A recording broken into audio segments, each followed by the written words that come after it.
Graça e paz, a paz do Senhor Jesus. Aqui que vos saúda o presbítero Rodrigo, antes pastor, mas agora presbítero, né? Nós tínhamos o ministério de pastor, fazendo a obra nos cárceres, fazendo a obra nas ruas, né? Mas nós nos agregamos aí a um ministério chamado Assembleia de Deus, e eles não me aceitaram como pastor, né? Devido a CNPJ, né? Porque não tinha o CNPJ, enfim, essas coisas de homem, né? Então nós agora estamos na Assembleia de Deus como presbítero já há mais de 2 anos e estamos na dispensação do Senhor. Mas eu gostaria aqui de trazer para você um ensinamento que eu passei ontem na igreja e Deus assim permitiu, todos os ensinamentos que eu passar na igreja, eu estarei transmitindo também para os irmãos. O primeiro ensino, ele fala de Mateus 26, do 39 até o 45, aonde Jesus ele está no Getsêmani e ele sofre ao ponto de transpirar sangue. E ele pede ao Senhor, Senhor, se possível for, passa de mim esse cálice, mas todavia seja feita a sua vontade e não a minha. Jesus ali ele se submete à vontade do Pai. Porque em sua carne, porque Jesus ele também veio em carne, ele era 100% homem, 100% Deus. Nesse 100% carne, ele estava angustiado até o profundo de sua alma. Ele já sabia tudo que ele ia passar, já havia sido avisado que a morte dele iria ser morte de cruz. Então, nesse momento, ele diz, Senhor, passa de mim esse cálice, mas se não tem como passar de mim esse cálice sem que eu beba, então que seja feita a sua vontade e não a minha. Então, quando ele vai ter com os discípulos, ele encontra os discípulos dormindo. E ele diz para os discípulos, vocês não conseguem vigiar comigo nenhuma hora. Em verdade vos digo que o espírito está pronto, mas a carne é fraca. Vigiai e orai, para que não entreis em tentação. Porque Jesus ele foi para o Getsêmani orar? Porque Jesus sabia que é só através da oração que nós conseguimos vencer a tentação. É só através da oração que nós conseguimos vencer os desejos da carne. É só através da oração que nós conseguimos vencer os desejos malignos que o inimigo vem nos tentar.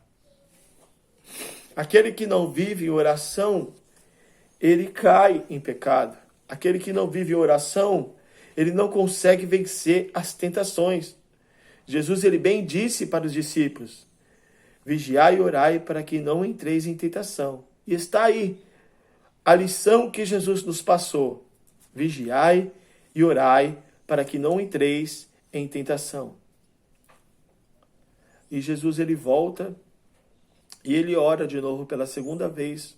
Senhor, passa de mim esse cálice, mas todavia seja feita a sua vontade e não a minha. Ele volta de novo, encontra os discípulos dormindo. Mas ele repete a oração por 3 vezes, essa oração. Ele diz, Senhor, passa de mim esse cálice, mas todavia seja feita a sua vontade e não a minha. E existem por aí homens dizendo que não se pode repetir oração, né? Mas nós podemos ver que Jesus repetiu a oração. Assim também como aquela viúva que importunou aquele juiz incrédulo, ela importunou ele toda vez, até que ele ouviu a petição daquela mulher e falou, olha, eu vou atender a petição dessa mulher porque ela não me deixa em paz. Então não existe esse negócio de ficar repetindo oração. Se você sente de orar, pedindo a Deus uma cura, pedindo a Deus um livramento, pedindo a Deus uma bênção, então você tem que bater na porta, você tem que tentar, você tem que orar, você tem que pedir, você tem que clamar. Não tem esse negócio de ficar repetindo oração. Não pode repetir oração. Pode sim, irmãos, até você ser atendido por Deus, até Deus, ele inclinar os seus olhos do alto dos céus, olhar para você e falar, eu vou atender, porque ele está tentando, está pedindo há muitos anos. ou há muito tempo. Não sei quanto tempo você está pedindo. Mas o que eu quero dizer aqui é a vontade de Deus, é a suprema vontade de Deus e não a nossa. Jesus, ele se coloca totalmente à vontade dele, à vontade de Deus. Porque ele era o próprio Deus. E ele também era carne. Ele era Jesus, filho de Maria, filho de José. Passou também por tudo que nós passamos. Foi criança, foi jovem, foi adulto. E continua até hoje os seus ensinamentos sendo pregados. Nós estamos em uma batalha contra a vontade de Deus e a vontade da carne. A carne milita contra o espírito e o espírito contra a carne. Gálatas 5,17. A carne milita contra o espírito. A carne, ela é oposta a Deus. A carne, ela não gosta das coisas de Deus. Por isso, se você não vive uma guerra, eu quero dizer para você que você já está derrotado. Quando você não está em uma guerra, é porque você já faz os desejos da carne, você já se corrompeu com os desejos da carne e está pronto a fazer os desejos da carne a qualquer momento. A igreja está derrotada porque ela prefere fazer os desejos da carne do que a vontade de Deus, do que a vontade do Espírito, porque o Espírito milita contra a carne e a carne milita contra o Espírito. Os dois são opostos, não tem como, irmão. Nós temos comunhão com as trevas. A luz, ela não tem comunhão com as trevas, assim como a igreja, ela não tem comunhão com o pecado, com o mundo. Por isso que hoje nós vivemos em uma igreja derrotada. Porque muitas igrejas, elas estão combinadas com a política. Época de eleição na igreja, você já deve ter visto. Pastores tentando se candidatar. Talvez eles pensem, eu vou mudar alguma coisa, né? Eu vou entrar para mudar alguma coisa. Mas, meu amigo pastor, você só vai mudar alguma coisa através da palavra de Deus. Pode entrar presidente, pode sair presidente, pode entrar governador, sair governador.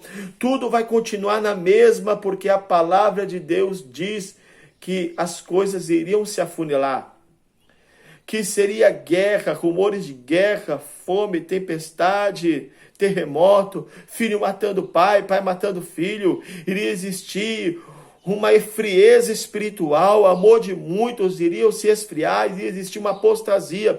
Não adianta, irmãos, a única libertação, a única salvação que você vai encontrar não é no homem, não é no prefeito, não é no vereador, mas é na palavra de Deus, porque a política, ela corrompe a igreja, a política, ela corrompe o ser humano. Veja, que época de eleição, os pastores, eles querem receber ali aquela autoridade no altar, mas às vezes aquele político é um adúltero, é um beberrão, vive na prostituição, vive no adultério, e ninguém sabe, mas ele está ali por causa de favores, ele está ali porque ele está dependendo de favores. E o pastor, ele aceita aquilo e traz aquela pessoa para o altar, e então o altar fica profanado. Profanado. Então, as bênçãos de Deus não acontecem na igreja por causa disso. Por causa dos desejos da carne. Porque o pastor, às vezes, ele quer se vangloriar, ele quer fama, ele quer sucesso, quer obter terreno, quer obter ajuda. Mas a sua ajuda vem de Deus. A sua ajuda vem do Senhor. O socorro da igreja não vem da política, mas vem de Deus. Nunca, na igreja primitiva, eles tiveram que se dobrar a reis, se dobrar às autoridades romanas, pedindo favores. Querendo, não, venha sentar aqui na frente, venha subir no púlpito, venha cantar um hino, venha trazer uma mensagem para o povo. Isso está profanando e está chegando às narinas de Deus como um cheiro desagradável. Então, se a igreja não parar com isso, Deus, ele vai se irar com a igreja tremendamente, porque a igreja não tem nada a ver com política. A política de um lado, igreja de outro. Mundo de um lado, igreja de outro. Trevas de um lado, igreja de outro. Esse ensinamento que eu passei na igreja, em Gálatas 5, 24, diz que são de Cristo, crucificaram a carne com suas paixões e os seus desejos. É isso. Crucificai a nossa carne. Jejuando, orando, buscando a presença de Deus.